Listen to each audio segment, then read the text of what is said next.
I love Pokemon. It was the first game I ever got into when I was young, maybe 16 or 17. It stayed with me as I grew up. I always thought I'd play Pokemon my whole life, because I could never put it down. It just get that effect on ya. You really probably know what I mean, right? Well, I guess I was a bit older than average Pokemon fan when I got my hands on my first game, which I remember that being a copy of Pokemon Blue. Like millions of other kids that year, I received it as a Christmas gift. Across the country, countless Pokemon games were being unwrapped, and that very morning, they all came from that same factory in Japan. Crafted together by the same hands, they were all stuck into a shiny new Game Boy hand shields, held and turned on for every moment of time. I remember I had the biggest smile on my face when I began my adventure. I nestled beside my Christmas tree and checked out in the full winter pajamas. I selected Bulbasaur as my starter, caught a Pidgey, and I caught a Caterpie. I bought my strong free-man team from the first few Pokemon gyms without a hitch. Thought everything was going well. Brock and Misty were a piece of cake. Bulbasaur is easy mode. Rock and water types blow down by grass immediately. Surge gave me some issues, but I eventually triumphed over grinding, and it was better than the other. I eventually came across a DHM cut that was given access to Route 9, and soon after the Rock Tunnel, it took me to navigate through the darkness. But I did, and then a month in December was reaching its close. I shut off myself in my room for a few hours every day, playing Pokemon and grinding Pidgeotto, Butterfree, and Ivysaur up. A few levels each time, I didn't care. I was having a blast. A friend of mine even tried to trade me my Sandslash for a Charmander, which I bought my team up to 4 strong. I didn't really think the game could get any better. Then I stepped into Lavender Town. For a few seconds, I stared at my Game Boy's screen with the color scheme that turned gloomy. The music began playing, and I made a face. Lavender Town's melody was melancholy and sad. Completely unlike the other themes I like to hear so far, I immediately realized that this was the place of something else. Something in the developers wanted to set apart from the rest.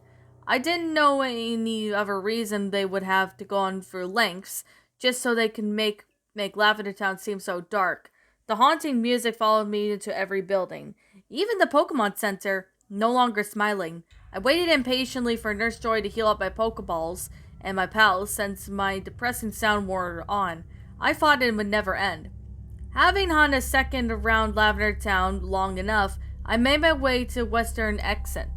Everything was going according to plan, until I realized that a good majority of goofed and forgot to check out the town's main feature, the Pokemon Tower. Lying back on my bed, I pulled out my Game Boy close and squinted. Pretty much everything just seems hard to see because the Game Boy obviously didn't have any backlight, so I turned on my room's lamp and glanced out the window. It was maybe 9 or 10 p.m. by then. Everyone in my house was going to head off to sleep soon.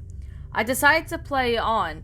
As I was walking into the Pokemon Tower and talked to the depressed NPCs, I began to lose some focus. My eyelids were getting heavy and I began mashing buttons subconsciously. I talked to the same girl over and over again without realizing it. Her dialogue filled to the bottom of the screen a few times. Growlithe, why did you die? Growlithe, why did you die? Over and over again. It was weird how the characters say the exact same thing over and over again. You'd think it was an error or something. But these poor NPCs were glitching in fragments of real people. I doomed to say the least did the same thing over and over again until the end of time. Here at least seemed fitting, but they were only mourning. I progressed up to the levels of the tower, beat my rival, and entered the floor with the mystical healing pad. I walked over to it a few times so it tends to breach the edges, and then another unidentifiable ghost appeared. As I was getting tired of my Pokemon being mobilized with fear. While facing off the Pokemon tombs, I selected Sandslash and scrolled down to its options. The friend that had given it to me already taught him Strength. Curious, I opted the move Strength to intrigue you to read the game's note. You can now move heavy boulders around. I knew that Tombstone wasn't any of the developers had in mind for a strength purpose, but I had Sandslash pushed it anyway. To my surprise, it moved, revealing a small black hole in its place. My character immediately dropped through it though. I thought that I would appear at the floor below, but I didn't. Instead, my character was surrounded by the black screen, with Lavender Town music playing. I scooched back on my bed and brought the Game Boy Color right up underneath my lamp, and I was thinking I'd be able to pick out some features of the new level of the screen that was better in it, even though there was nothing to be seen. I tried to move my character, but the game just emitted it to be dun sound, how it always does when you walk into something. The next thing I knew was the Lavender music stopped playing and that it cut off right to the middle. I figured the game froze, so I tried to move my character to his feet, still jolted, and I got to that dun sound, telling me that I couldn't walk anywhere. I swallowed. There was a lump in my throat. I was nervous, but I haven't saved my progress in a while, so I didn't want to lose anything I accomplished by flicking the power off. Plagued by the intention, I set my Game Boy down and reeled my legs over the side of the bed and put my head to my forehead. I was sweating and clammy, and my attention darted back to the Game Boy, and I swear that the sides of it where my hands should have been were resting with slick sweat as well. I must have had a fever. I stumbled onto the bathroom and turned on the lights, looking at a reflection in the mirror. I was pale as a sheet, and my eyes seemed milky and glassy. My lips were pale, and my hair was unkempt. I sunk into from devoting all my time to the Pokemon, not hygiene, just to reach out forward towards on the faucet.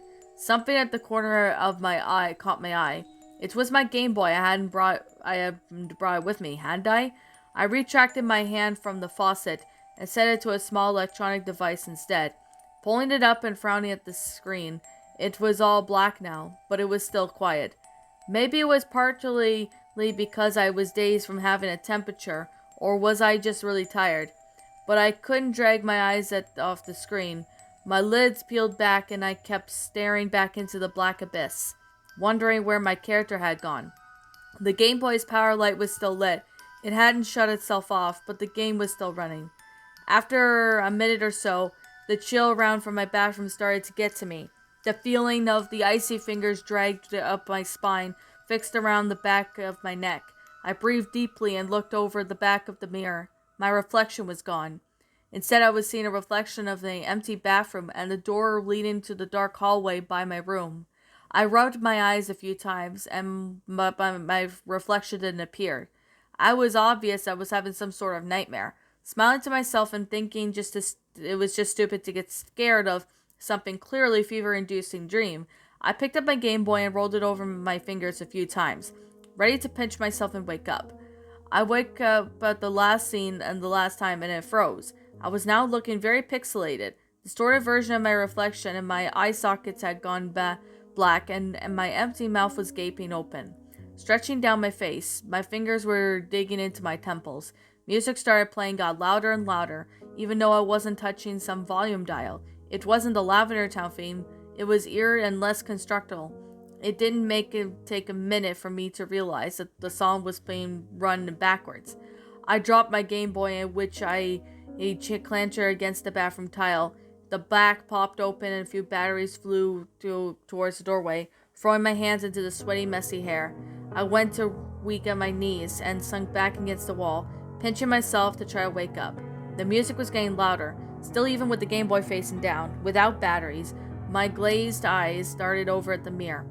It was entirely black, as if the Game Boy had swapped visuals. My heart began racing as fast as I could even feel my icy fingers scraping down my back, forcing me to look over my shoulder. It was then at the lights the bathroom went off, making everything pitch black, and I screamed and jumped out of my skin, spinning around and fearing for the light switch, trying to turn it back on. I must have turned the wrong way because I was soon facing another mirror, which had the faintest glow to it. With the weak electronic screen, I tried my best to beat my hand onto it, but feeling and wanting the glass-like sheet to shatter against my fist, it didn't. Nothing broke, and I was still soft thumping. I spun away to try to feel around the darkness, but it was as if the walls were closing around me. The music was blaring in my ears, and hot and unnerving, making my head want to burst. Tears steamed down in my eyes as I struggled, but there was nowhere to go. And that, my little pretties, was Pokemon Blue, a Pokepasta written by JerseyJimmy. my final thoughts on this story, I'm gonna simply sit there and say this right now that this is actually pretty interesting pasta. Now I know I haven't did well. I guess you could say I haven't did a poke pasta in like a while, but I thought I would just go ahead and read this story because I haven't done this in a while. But I just thought I'd go ahead and read this story. Now I did read a few people who have narrated this pasta. I remember I guess you could say Creepspit Pasta did it. Some people have sat there and narrate this. Just a few people, but it's still a pretty good story. I'm not gonna lie. It's a pretty good pasta for what this one is. It had a great plot to it, which I'm not gonna lie. It was really neat and really well made. But there are a few things that I would really want to say. Now, for one, the thing I could definitely say is that the story itself was actually pretty interesting. Now, I know this is probably an old poke pasta, and I know there are just a few cliches in the story, which I could definitely say, despite this being written back before, creepypastas, before cliches became, apparent in creepypastas, this is actually a pretty good story. Now, I think this was written back in 2012 or 2013, not really sure, but this was actually interesting. Closer to the end, I thought it was getting a little cheesy, but it was really good at the end. Like, this story, it was very well written. Like, it does a really good take on the Lavender Town syndrome, where the player goes mad as a result of the infamous Lavender Town jingle. Now, this might have give a writer about this. The writer gives the reader a good picture of what actually happens. That's actually really good. When I have to say, that's actually pretty good. Now, I know I haven't done a poke pasta in a while, so yeah, that's why I decided to sit there and do this. It's a very interesting story, I'm not gonna lie. It had really good concept with what it was. I could definitely say with the gravestone and all that, and everything about it was just amazing. I definitely have to say that this actually is pretty interesting for what it is. But I could definitely say that it actually has a pretty good concept with regarding to this story. Now, I definitely have to say that this story actually was pretty believable for what it is. Now, I could definitely say, hey, that the story actually plays out pretty well for what it is. Although, I do wish that it might have been maybe more scary or something. Or maybe, have it more creepy or something. At least that way, it would be a little bit more, interesting. Like, if it was interesting or something. But, other than that, the story is just very good for what it is. So, basically, I think the ending, I think it says that the protagonist got stuck in the game, can't get off, or I really don't know. Like, there's a lot of questions when it comes to it. But this story, I definitely have to say that this story actually had pretty good. Now, I'm really glad that this story did not go from 1 to 100 with cliche madness or anything like that. No, because, I don't really know why creepypastas sit there and, go through that route. But I honestly have to say it's a pretty good story. Not gonna lie, it's a really well made story. It actually went out well. Really like this.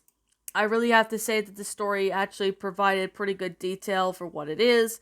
It's really good, really well made. I really know that this story actually was pretty good. So anyways, I guess that's kind of all I have to say. Oh, and before I leave, I'm going to mention this right now, that the grammar of this story is really good. The grammar of this is really well done, beautifully well made.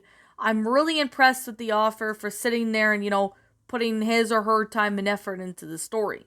Because, most creepypastas are not like that nowadays. I don't understand why, but it seems to be that a lot of creepypastas I've seen are just not that great. But this story, honestly, was pretty good. I definitely have to say, this is a pretty good story.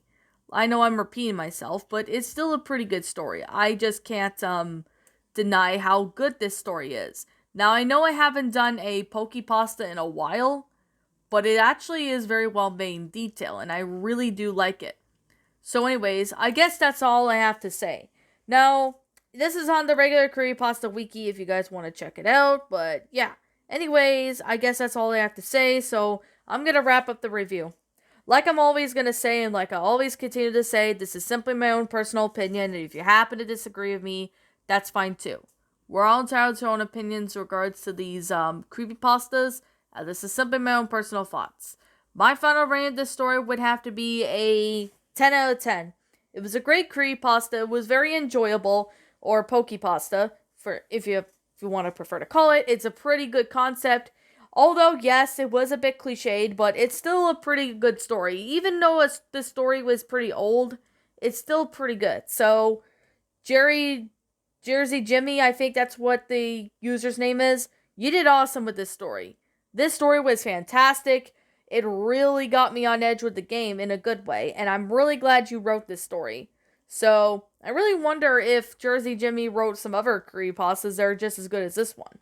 But I guess that's probably just all I have to say until I find out. So, anyways, what did you guys think about this creepypasta? Did you all enjoy it? Did you not? Also, what we have done first to help make this story a lot better? Leave me know your thoughts down in the comment section down below. I'm the Queen of Lions. Thank you so much for watching today's episode.